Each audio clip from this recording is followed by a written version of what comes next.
দুর্নীতিবাজদের বিরুদ্ধে নড়েচড়ে বসছে দুদক। এমপি সহ 118 প্রভাবশালীর বিরুদ্ধে অনুসন্ধান শুরু। 5 মামলায় রিজেন্ট চেয়ারম্যান শাহেদের 38 দিনের রিমান্ড, আদালতে দোষ স্বীকার। বন্যা দীর্ঘস্থায়ী হতে পারে বললেন প্রধানমন্ত্রী, দুর্গত মানুষের পাশে দাঁড়াতে নেতাকর্মীদের নির্দেশ। একদিনে আরো 54 মৃত্যু, কোভিড চিকিৎসায় তদারকিতে 9 সদস্যের টাস্কফোর্স।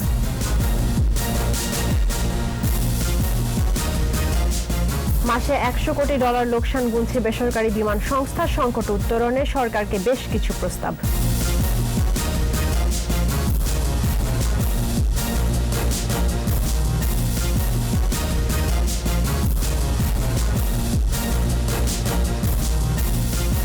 শুনছিলেন ফার্স্ট সিকিউরিটি ইসলামী ব্যাংক লিমিটেড সংবাদ শিরোনাম। আমন্ত্রণ জানাচ্ছি সন্ধ্যা 7টার 21 সংবাদে। আপনাদের সঙ্গে আছি রাহনুমা রাহি। দর্শক, 21 টেলিভিশনের সংবাদ একই সাথে সরাসরি দেখতে পাবেন আমাদের ফেসবুক পেজ www.facebook.com/2124 অনলাইনে। মাঝখানে ভ্যানিলা ক্রিম আর দুই পাশে বিস্কুট, ইয়াম্মি মজা। ক্রিমও খাও নিজের স্টাইলে। এছাড়া সংবাদে আরো থাকছে, বাংলাদেশের আইসিটি বিপ্লবের স্থপতি সজীব ওয়াজেদ জয়, সমৃদ্ধ আগামীর প্রতিচ্ছবি গ্রন্থের মোড়ক উন্মোচন।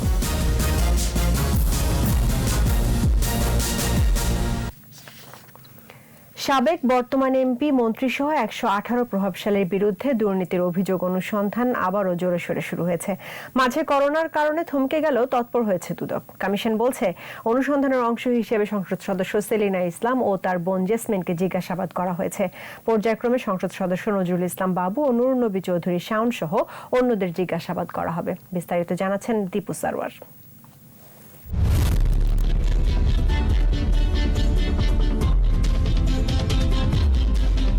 গত বছরের সেপ্টেম্বরে ক্যাসিনো বিরোধী অভিযান চালায় আইন শৃঙ্খলা রক্ষাকারী বাহিনী। অভিযান চলে টেন্ডারবাজদের বিরুদ্ধেও। গ্রেপ্তার ক্যাসিনো কারবারি ও টেন্ডারবাজদের নেপথ্য গডফাদারদের নাম আসে আলোচনায়। নভেম্বরে দুর্নীতি দমন কমিশন 118 গডফাদারের তালিকা করে।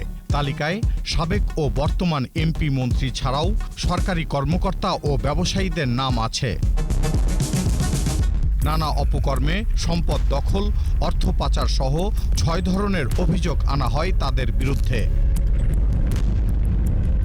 তালিকা ধরেই গত 18 ফেব্রুয়ারি সুনামগঞ্জ 1 আসনের এমপি মোয়াজ্জেম হোসেন রতনকে জিজ্ঞাসাবাদ হয়।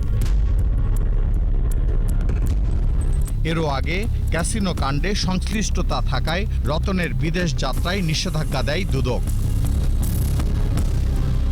মানব পাচার, ঘুষ, দুর্নীতি ও অনিয়মের মামলায় গত 6 জুন কুয়েতে গ্রেপ্তার হন লক্ষ্মীপুর 2 আসনের স্বতন্ত্র সংসদ সদস্য কাজী শহীদ ইসলাম পাপুল। এর আগে সভা করে পাপুল ও তার পরিবারের সদস্যদের সম্পদ অনুসন্ধানের সিদ্ধান্ত নেয় দুদক। এরই অংশ হিসেবে পাপুলের স্ত্রী সংরক্ষিত আসনের আলোচিত এমপি সেলিনা ইসলামকে জিজ্ঞাসাবাদও করা হয়েছে। ভোলা 3 আসনের এমপি নির্বাচিত হওয়ার পর বিপুল অর্থবিত্তের মালিক হয়েছেন নুরুন্নবী চৌধুরী শাওন।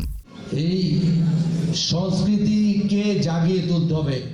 এমপি হওয়ার আগে বার্ষিক 10 লাখ টাকা আয় করা শাওনের বার্ষিক আয় এখন 10 কোটি টাকার উপরে। রাজধানী ঢাকায় একাধিক ফ্ল্যাট ও 10টি প্লট করেছেন। নির্বাচনী এলাকা লালমোহন তজুমুদ্দিনে কিনেছেন পুকুর, বাগান ভিটা সহ 729% জমি। এর তথ্য দুদকের। বিদেশ যাত্রায় নিষেধাজ্ঞা আছে এমপি শাওনের। দুদক বলছে, প্রাথমিক অনুসন্ধানে সিঙ্গাপুর ও মালয়েশিয়ায় তার সম্পদের তথ্য আছে। শিগগিরই জিজ্ঞাসাবাদ করা হবে তাকে। দুদকের 118 জনের তালিকার অন্যতম নারায়ণগঞ্জ 2 আসনের এমপি নজরুল ইসলাম বাবু। শুধু দুদক নয়, জাতীয় রাজস্ব বোর্ডও বাবু ও তার স্ত্রী সায়মা আফরোজের সম্পদের অনুসন্ধান করছে। এই দম্পতির বিরুদ্ধে 513 কোটি টাকার অবৈধ সম্পদের অনুসন্ধান করছে দুদক। তাদের নামে মালয়েশিয়ায় ডুপ্লেক্স বাড়ি ও বাণিজ্যিক প্লটেরও সন্ধান মিলেছে। দুদক চেয়ারম্যান জানান, করোনা মহামারীর কারণে তালিকাভুক্তদের সম্পদের অনুসন্ধান কার্যক্রম কিছুটা বিঘ্ন হলেও এখন অনুসন্ধান কার্যক্রম জোরদার করা হয়েছে। যেগুলো আমাদের লিস্টে আছে, যেগুলো ইনকোয়ারি চলছিল, সেগুলো ইনকোয়ারি চলবে এবং চলছে। তো কোনো কিছুই বাদ যাবে না, সবকিছুই আমরা আগের মতোই চলবে। অগ্রাধিকার ভিত্তিতে আরও যাদের সম্পদের অনুসন্ধান চলছে তাদের মধ্যে আছেন চট্টগ্রাম 12 আসনের শামসুল হক চৌধুরী ও বরিশাল 4-এর পঙ্কজ দেবনাথ। পর্যায়ক্রমে সবার সম্পদের অনুসন্ধান চলবে বলে জানিয়েছে দুদক। দীপু সারোয়ার, 21 টেলিভিশন, ঢাকা। 5 মামলায় রিজেন্ট হাসপাতালের চেয়ারম্যান শাহেদ করিমের 38 দিনের রিমান্ড মঞ্জুর করেছেন আদালত। উত্তরার 4 মামলায় পুলিশ 40 দিনের রিমান্ড আবেদন করলে 28 দিনের রিমান্ড মঞ্জুর করা হয়। আজ হাজির করার পরে আদালতে দোষ স্বীকার করে শাহেদ। এদিকে সাতক্ষীরা র্যাবের দায়ের করা অস্ত্র মামলায় শাহেদের 10 দিনের রিমান্ড মঞ্জুর করে সেখানকার আদালত। দীপু শিকদারের রিপোর্ট। 10 দিনের রিমান্ড শেষে রোববার ঢাকার সিএমএম আদালতে হাজির করা হয় রিজেন্ট হাসপাতালের চেয়ারম্যান শাহেদ করিমকে। সঙ্গে হাজির করা হয় মামলার অন্যতম আসামি মাসুদ পারভেজকে। এ সময় উত্তরা পূর্ব ও পশ্চিম থানায় দায়ের করা প্রতারণা, জাল টাকার কারবার সহ 4 মামলায় 7 দিন করে 28 দিনের রিমান্ড মঞ্জুর করেন বিচারক। আরও 2টি মামলায় গ্রেফতার দেখানো হয় শাহেদকে। সে কিন্তু এই সময়তে মিথ্যার আশ্রয় নিচ্ছে, প্রতারণার আশ্রয় নিচ্ছে। অতএব এত বড় একটা হিনিয়াস অপরাধী যে অপরাধ করেছে তাকে তো জামিন পাওয়ার কোনো হকদার সে না। আদালতে সে কিন্তু এগুলো দোষ স্বীকার করেছে। সে বলেছে হ্যাঁ আমি এই সমস্ত অপরাধের সাথে জড়িত, আমি দোষ করেছি, তদন্ত চলছে, যেহেতু আমি পরে এটা ব্যবস্থা আমি করব, এই কথাটা সে বলেছে। শাহেদ করিমের জামিন আবেদনও নাকচ করে দেন আদালত। কন্ডিশনাল একটা জামিন চেয়েছিলাম যে আসামিকে যদি জামিনে মুক্তি দেওয়া হয় তাকে তার প্রতিষ্ঠানগুলি খুলে দিলে সে যারা তার কাছে টাকা পয়সা পায় সে অনুযায়ী বিবেচনা করে ইনকোয়ারি করে তাদের সেই টাকা পয়সাগুলি দেওয়ার পরিশোধ করার একটা সুযোগ আসতো। 38 দিনের রিমান্ডকালে শাহেদের কাছ থেকে গুরুত্বপূর্ণ তথ্য পাওয়া যাবে বলে আশা করছেন তদন্ত কর্মকর্তারা। দীপু শিকদার, 21 টেলিভিশন, ঢাকা। এবারের বন্যা দীর্ঘস্থায়ী হতে পারে বলে আশঙ্কা প্রকাশ করেছেন প্রধানমন্ত্রী শেখ হাসিনা। তিনি জানান, বন্যা মোকাবিলায় সরকারের সব ধরনের প্রস্তুতি রয়েছে। একই সঙ্গে দুর্গত এলাকায় স্থানীয় আওয়ামী লীগের নেতাকর্মীদের বন্যার্তদের পাশে দাঁড়ানোর নির্দেশ দিয়েছেন তিনি। বিকেলে ধানমন্ডি কার্যালয়ে দলীয় সভায় ভিডিও কলে যুক্ত হয়ে এসব নির্দেশনা দেন প্রধানমন্ত্রী। প্রণব চক্রবর্তীর রিপোর্ট। দেশের বন্যা পরিস্থিতি নিয়ে বিকেলে ধানমন্ডি আওয়ামী লীগ সভাপতির রাজনৈতিক কার্যালয়ে বৈঠকে বসে দলের যুগ্ম সাধারণ সম্পাদক এবং সাংগঠনিক সম্পাদকেরা। সভায় ভিডিও কলে যুক্ত হন আওয়ামী লীগ সভাপতি ও প্রধানমন্ত্রী শেখ হাসিনা। 1998 সালের মতোই এবারের বন্যাও দীর্ঘস্থায়ী হতে পারে বলে আশঙ্কা প্রকাশ করেন প্রধানমন্ত্রী। 88 সালের বন্যাটা 2 সপ্তাহ ছিল, কিন্তু 98 সালের বন্যা কিন্তু দীর্ঘ প্রায় 2 দিন ছিল। এই যে বন্যাটা যে ওই সময় এত বেশি ছিল, মানে 98 সালে, সে সময় অনেকে বলছিল 2 কোটি মানুষ না খেয়ে মারা যাবে। আল্লাহর রহমতে আমরা আমাদের ব্যবস্থা নিয়েছিলাম, কোনো মানুষ মারা যায়। যে এবার আমাদের সে প্রস্তুতিটা রাখতে হবে। এবারে তো অসুস্থ সবকিছু ব্যবস্থা আছে আমাদের যথেষ্ট, তারপরেও আর কাজগুলো আছে আমাদের সেভাবে তৈরি থাকতে হবে। বন্যা পরিস্থিতি মোকাবেলায় সরকারের সার্বিক প্রস্তুতি রয়েছে বলে জানান তিনি। পাশাপাশি স্থানীয় নেতাকর্মীদের বন্যার্তদের পাশে দাঁড়ানোর নির্দেশ দেন। সবাই প্রত্যেক এলাকা ওইভাবে মানে মানুষের পাশে দাও, প্রশাসন সবাই আন্তরিকতার সাথে কাজ করে যাচ্ছে। সেই সাথে আমাদের পার্টির নেতা কর্মী, ছাত্রলীগ, স্বেচ্ছাসেবক লীগ, কৃষক লীগ, যুবলীগ থেকে শুরু করে আওয়ামী লীগ, সবাই যেভাবে আন্তরিকতার সাথে করোনা ভাইরাসের সময় কাজ করছে। সবাই এবার করোনা পরিস্থিতিতে শোকের মাস আগস্টে দলের কর্মসূচি সীমিত আকারে পালন করার আহ্বান জানান শেখ হাসিনা। পাশাপাশি ঈদে দেশবাসীকে শুভেচ্ছা জানান তিনি। একই সাথে স্বাস্থ্যবিধি মেনে চলতে দেশবাসীর প্রতি আহ্বান জানান প্রধানমন্ত্রী শেখ হাসিনা। প্রণব চক্রবর্তী, 21 টেলিভিশন, ঢাকা। দেশের বন্যা পরিস্থিতি নিয়ে প্রতিবেদন থাকছে সংবাদের পরের অংশে। প্রধানমন্ত্রী শেখ হাসিনার উপস্থিতিতে নবনিযুক্ত নৌবাহিনী প্রধান ভাইস অ্যাডমিরাল এম শাহীন ইকবালকে র্যাঙ্ক ব্যাজ পরিয়ে দেন সেনা ও বিমান বাহিনী প্রধান। এরপর জাতির পিতা বঙ্গবন্ধু শেখ মুজিবুর রহমানের প্রতিকৃতি ও শিখা ও নির্মাণে শ্রদ্ধা নিবেদন করেন নৌবাহিনী প্রধান।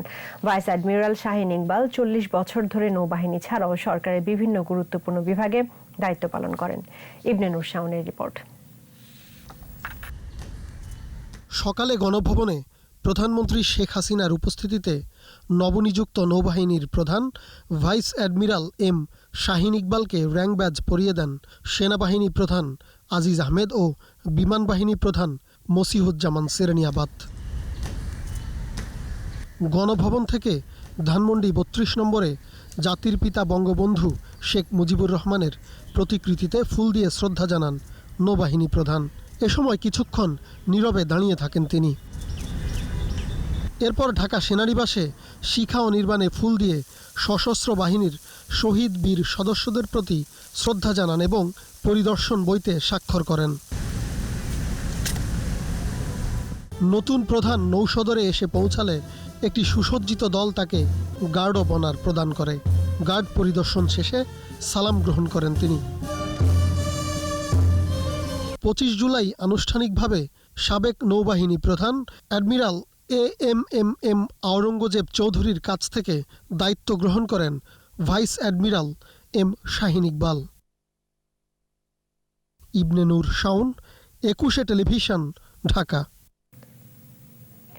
করোনা সংক্রমণের ১৪১তম দিনে আরও ৫৪ জনের মৃত্যু হয়েছে। এর মধ্যে ৪০ জনই পুরুষ। ৮১টি ল্যাবে ১০,০৭৮ জনের নমুনা পরীক্ষায় নতুন শনাক্ত ২,২৭৫ জন। আর একদিনে সুস্থ হয়েছেন ১,৭৯২ জন।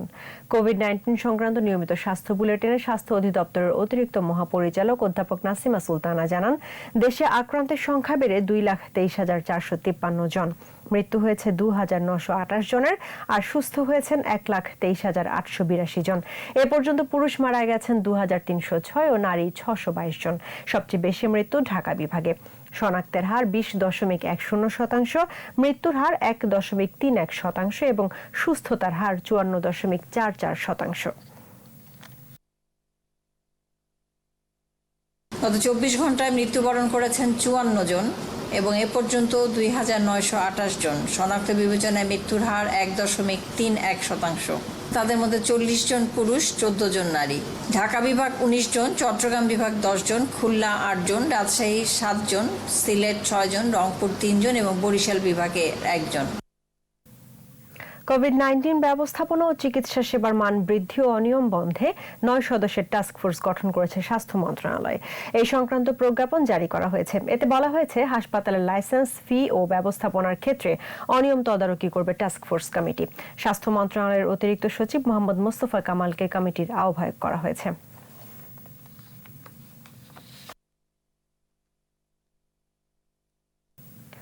সমালোচনার পাশাপাশি ভালো কাজকে উৎসাহিত করে গণমাধ্যমে প্রচারের আহ্বান জানিয়েছেন স্বাস্থ্য অধিদপ্তরের নতুন মহাপরিচালক ডাক্তার আবুল বাশার মোহাম্মদ খুরশিদ আলম।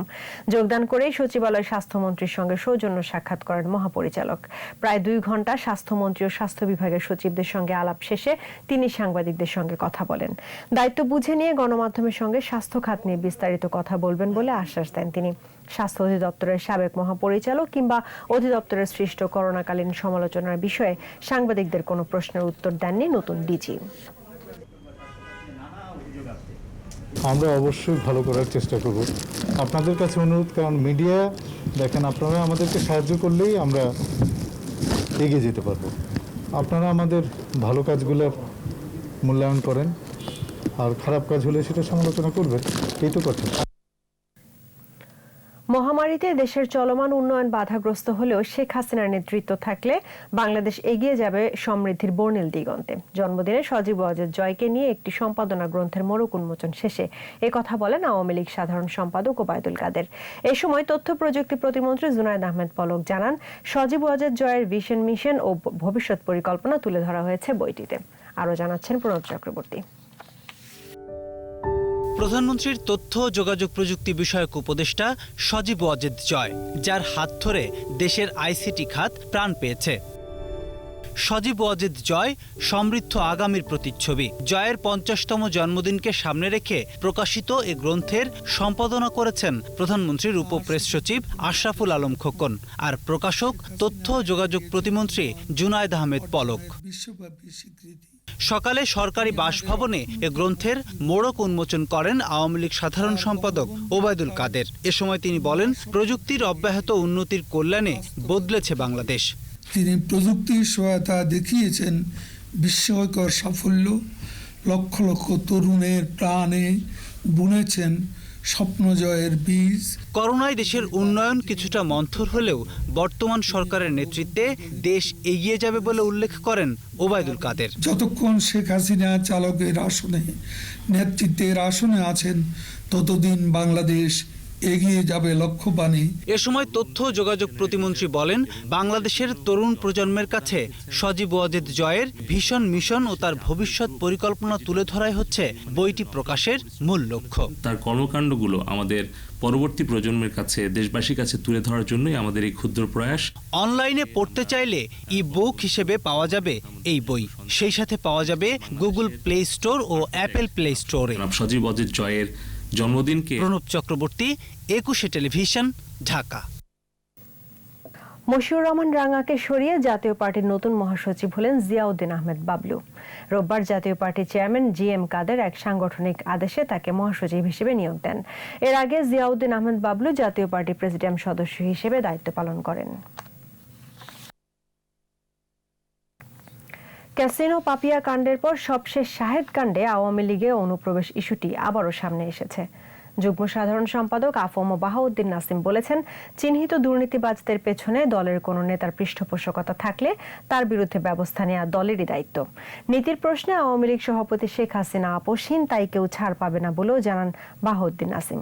রিপোর্টে আরও জানাচ্ছেন আকবর হোসেন সুমন। টানা 3 মেয়াদে রাষ্ট্র ক্ষমতায় বাংলাদেশ আওয়ামী লীগ। এই সময়ে সুযোগ বুঝে ভিন্ন আদর্শের অনেকেই দলে ঢুকে পড়েছে। ধীরে ধীরে ত্যাগীদের দূরে ঠেলে অনুপ্রবেশকারীরা বিভিন্ন সহযোগী সংগঠনে পদও বাগিয়ে নেয়। এ অবস্থায় ধরা পড়ে ক্যাসিনো কাণ্ড। এর পরপরই শুরু হয় শুদ্ধি অভিযান। সুবিধাভোগী, প্রতারক ও অনুপ্রবেশকারীদের বিরুদ্ধে হার্ডলাইনে আওয়ামী লীগ সভাপতি শেখ হাসিনা। 111 যাতে আর না পুনরাবৃত্তি ঘটে সেজন্য আগে থেকেই ব্যবস্থা নিচ্ছি। আলহামদুলিল্লাহ, আমি এটুকু বলতে পারি 111 হওয়া লাগবে না। কোনো অন্যায় হলে তার ব্যবস্থা আমি নেব, আমরাই নেব সেটা। এরই মধ্যে আবার শাহেদ কাণ্ডে বিব্রতকর অবস্থায় পড়তে হয় আওয়ামী লীগের ত্যাগী নেতাকর্মীদের। বেশ আগেই দলে অনুপ্রবেশকারীদের তালিকা করার নির্দেশ দিয়েছিলেন আওয়ামী লীগ সভাপতি শেখ হাসিনা। দলের নেতারা বলছেন, করোনায় কাজটি থমকে আছে। যুগ্ম সাধারণ সম্পাদক আফম বাহাউদ্দিন নাসিম 21 টেলিভিশনকে জানান, দলের শুদ্ধি কর্মকাণ্ডে নীতির প্রশ্নে কোনো আপোষ নেই। সর্বস্তরে সরকারে, ব্যবসায়ী অথবা দুর্নীতিবাজ বেসরকারি, আমলা হোক আর যেই হোক, জনপ্রতিনিধি হোক, কারো পোস্টে কোনো ছাড় নেই। কারণ আওয়ামী লীগের সহযোগী সংগঠনের নেতৃবৃন্দকে উনি বিন্দুমাত্র ছাড় দেন নাই। এ প্রশ্নে কেউ যদি মনে করে থাকে বিএনপি, জামাত, শিবির অথবা জঙ্গিবাদ, সন্ত্রাসী যেই হোক না, কাউকেই কোনো ছাড় দেওয়া হবে না। পৃষ্ঠপোষকদেরও কোনো ছাড় দেওয়া হবে না বলেও জানান তিনি। এখানে কেউ যদি পৃষ্ঠপোষকতা করে থাকে, সেই পৃষ্ঠপোষকতা করার ক্ষেত্রে যদি আওয়ামী লীগের ভিতরে যদি থাকে, নিশ্চয়ই সেটাও আওয়ামী লীগ থেকে তাদের বিরুদ্ধে ব্যবস্থা নেবে। আকবর হোসেন সুমন, 21 টেলিভিশন, ঢাকা। কেউ না কেউ হয়তো এবছর ঢাকায় প্রতি বর্গফুট গরুর চামড়া 35 থেকে 40, ঢাকার বাইরে 28 থেকে 32 টাকা নির্ধারণ করেছে বাণিজ্য মন্ত্রণালয়। কোরবানির ঈদে চামড়ার দর নিয়ে অনলাইন বৈঠকে এ তথ্য জানান বাণিজ্য মন্ত্রী। গেল বছরের চেয়ে ঢাকায় 29%, ঢাকার বাইরে 20% দাম কমানো হয়েছে। ছাগলের চামড়া প্রতি বর্গফুট 13 থেকে 15 টাকা করা হয়েছে বলেও জানান মন্ত্রী। আন্তর্জাতিক বাজারে চামড়ার মূল্য ও পণ্যের চাহিদা কম, সর্বোপরি করোনার কারণে এবার দাম কম ধরা হয়েছে বলে জানানো হয়।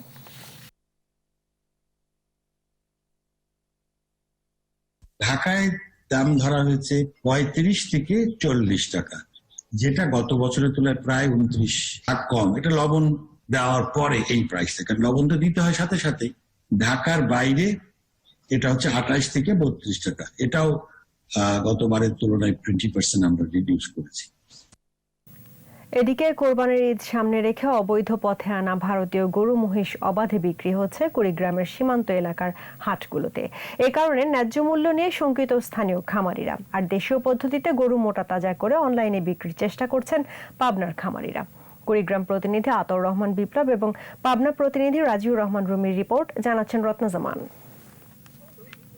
কুড়িগ্রামের ব্রহ্মপুত্র ও দুধকুমার নদ দিয়ে বাংলাদেশে গরু মহিষ পাচার করছে চোরা কারবারিরা। পরে সীমান্তবর্তী যাত্রাপুর সহ কয়েকটি হাটে তোলা হচ্ছে এসব পশু।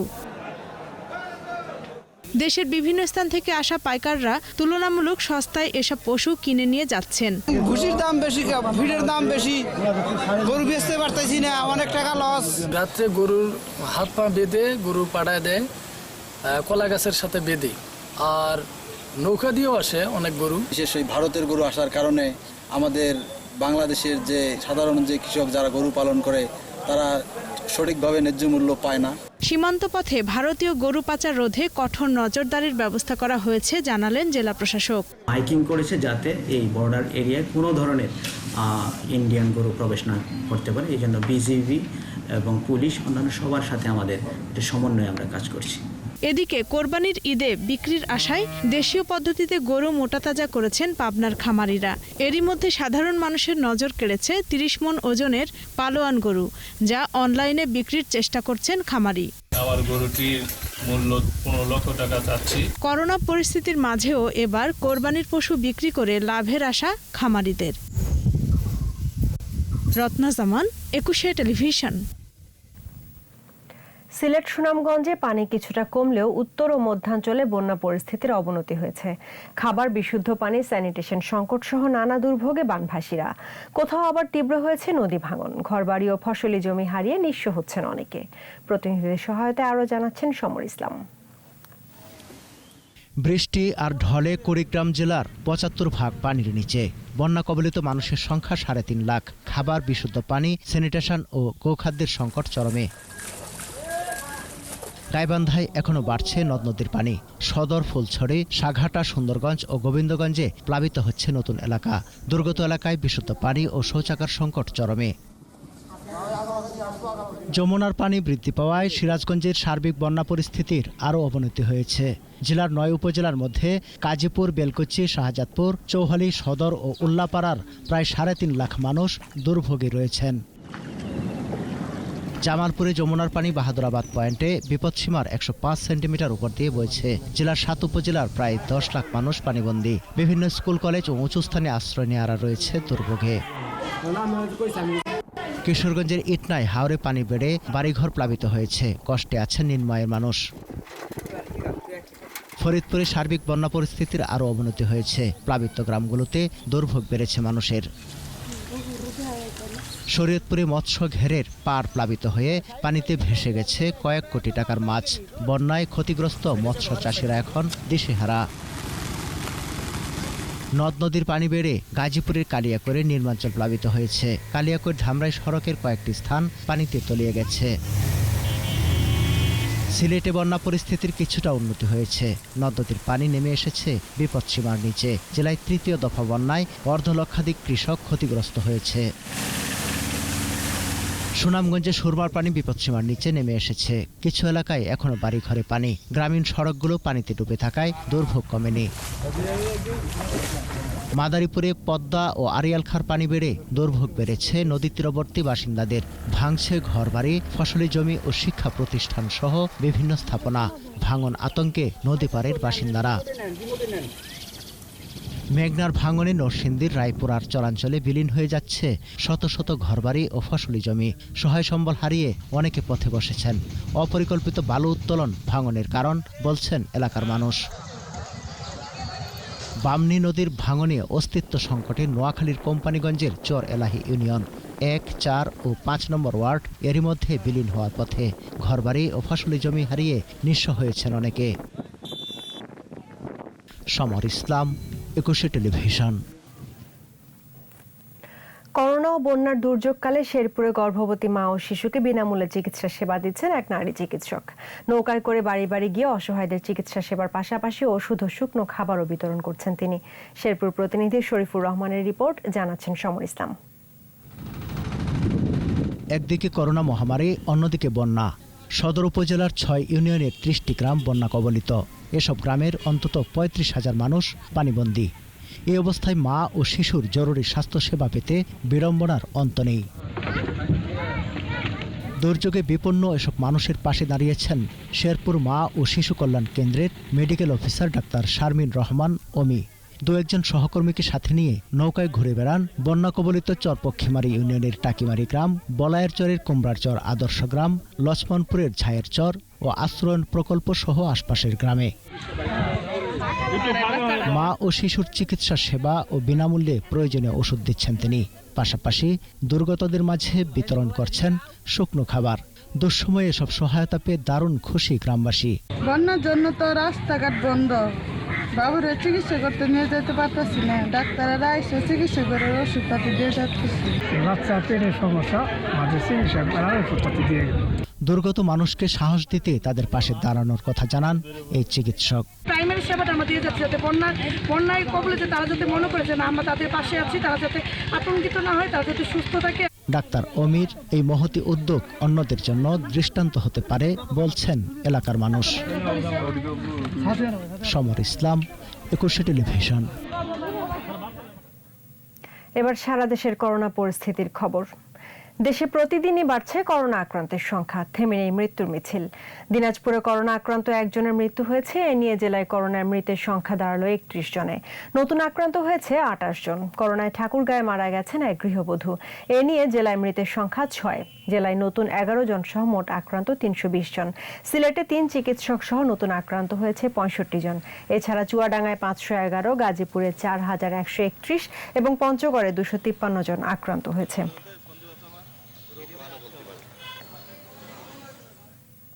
Armed forces institute of pathology AFIP K corona শনাক্তকরণ মেশিন হস্তান্তর করেছে বাংলাদেশ বিমান বাহিনী। রোববার জার্মানির তৈরি অত্যাধুনিক শনাক্তকরণ মেশিন PCR এক্সট্রাক্ট হস্তান্তর করা হয়। বিমান বাহিনীর পক্ষ থেকে এটি হস্তান্তর করেন সহকারী বিমান বাহিনী প্রধান air vice marshal AKM Ahsanul Haque. মেশিনটি গ্রহণ করেন সামরিক চিকিৎসা মহাপরিদপ্তরের মহাপরিচালক মেজর জেনারেল মোহাম্মদ ফসিউর রহমান। এই সময় উপস্থিত ছিলেন AFIP-র commandant major general Sujane Giti এবং AFIP-র deputy commandant brigadier general Arif Ahmed Khan. করোনাকালে দাফন সেবায় কোয়ান্টাম ফাউন্ডেশনকে লাশবাহী ফ্রিজিং গাড়ি দিল IGW অপারেটর্স ফোরাম IOF। গুলশানে IOF কার্যালয়ে সংক্ষিপ্ত অনুষ্ঠানে গাড়ির চাবি হস্তান্তর করেন সংগঠনের নির্বাহী কমিটির সদস্য ব্রিগেডিয়ার জেনারেল অবসরপ্রাপ্ত মোহাম্মদ আব্দুল হান্নান এবং সংগঠনটির প্রধান পরিচালন কর্মকর্তা মুশফিক মঞ্জুর। গাড়ির চাবি গ্রহণ করেন কোয়ান্টাম ফাউন্ডেশনের উপদেষ্টা নুরুল কবির সিদ্দিকী, কোঅর্ডিনেটর ডাক্তার মনিরুজ্জামান। মানব সেবায় IOF এর সহযোগিতার জন্য কোয়ান্টামের পক্ষ থেকে ধন্যবাদ জানানো হয়। করোনা প্রাদুর্ভাবের পর সারা দেশে 1600-র বেশি মরদেহ শেষকৃত্য সম্পন্ন করে কোয়ান্টাম ফাউন্ডেশন। পথে ঘাটে রাস্তাঘাটে লাশগুলি বেওয়ারিশ পড়েছিল, তখন কোয়ান্টাম ফাউন্ডেশন কিন্তু এগিয়ে আসে এবং পরবর্তীতে বিভিন্ন অর্গানাইজেশন আমাদেরকে হেল্প করে, ফাইন্যান্সিয়ালি করে এবং লাশবাহী বিভিন্ন ফ্রিজিং ব্যান দিয়ে হেল্প করে এবং আমি কোয়ান্টাম ফাউন্ডেশনের তরফ থেকে সবার কাছে কৃতজ্ঞতা জানাচ্ছি। অবৈধ বালু উত্তোলন বন্ধ করে চাঁদপুর জেলাকে রক্ষার দাবি জানিয়েছে ঢাকাস্থ চাঁদপুর জেলা সাংবাদিক ফোরাম। জাতীয় প্রেস ক্লাবে আয়োজিত মানববন্ধনে ফোরামের সভাপতি মিজান মালিক বলেন, অব্যাহত ভাঙনের মুখে চাঁদপুর শহর আজ বিলীন হওয়ার পথে। দ্রুত নদীর বালু উত্তোলন বন্ধের আহ্বান জানান তিনি। এ সময় বক্তারা বলেন, 1972 সালে বঙ্গবন্ধু চাঁদপুরকে রক্ষার উপর গুরুত্ব দিয়েছিলেন। বর্তমান পরিস্থিতিতে শহর রক্ষায় সমন্বিত পদক্ষেপের উপর জোর দেন তারা। অবৈধ বালু তোলা বন্ধ না হলে আরও কঠোর কর্মসূচির হুঁশিয়ারিও দেওয়া হয় মানববন্ধন থেকে। এই পর্যায়ে সোশ্যাল ইসলামী ব্যাংক লিমিটেড বাণিজ্য সংবাদ।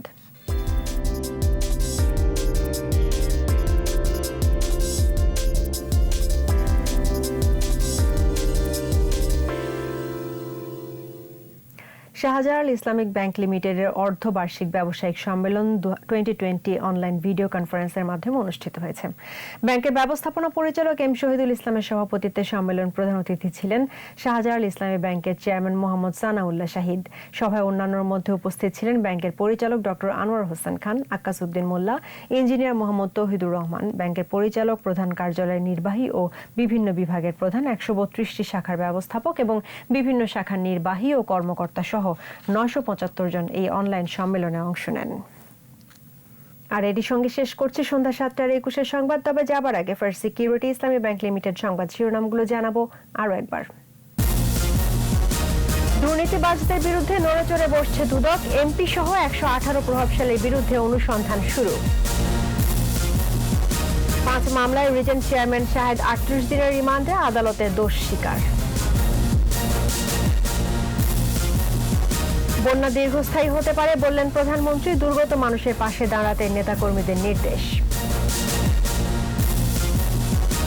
একদিনে আরো 54 মৃত্যু, কোভিড চিকিৎসার তদারকিতে 9 সদস্যের টাস্ক ফোর্স। এবং মাসে 100 কোটি টাকার লোকসান গুনছে বেসরকারি বিমান সংস্থা, সংকট উত্তরণে সরকারকে বেশ কিছু প্রস্তাব।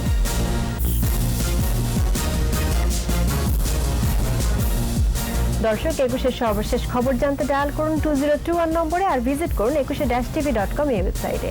এছাড়া ফেসবুকে লগ ইন করতে পারেন facebook.com/2124 অনলাইনে। এতক্ষণ সঙ্গে থাকার জন্য ধন্যবাদ।